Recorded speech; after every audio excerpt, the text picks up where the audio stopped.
আল্লাহ রাসূল সাল্লাল্লাহু আলাইহি ওয়াসাল্লাম ইরশাদ করিয়াছেন, সমস্ত আমলের মধ্যে ওই আমলটি আল্লাহ তাআলার কাছে সবচেয়ে উত্তম হিসেবে বিবেচিত হবে যেই আমলের মধ্যে আল্লাহ তাআলার জিকির বেশি থাকে।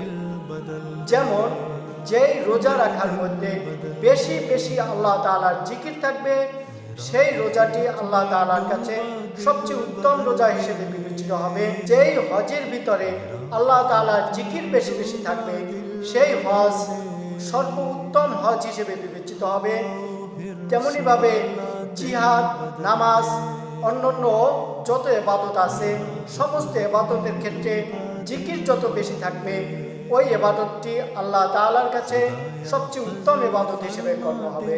তাছাড়া কোনো ইবাদত যদি সামান্য কিছু ভুল ত্রুটির কারণে আল্লাহ তাআলার কাছে তেমন প্রিয় না হয়, ওই আমলের মধ্যে যদি জিকির থাকে, তাহলে ওই আমলটি আল্লাহ তাআলার কাছে গ্রহণযোগ্য আমল হিসেবে গণ্য হবে।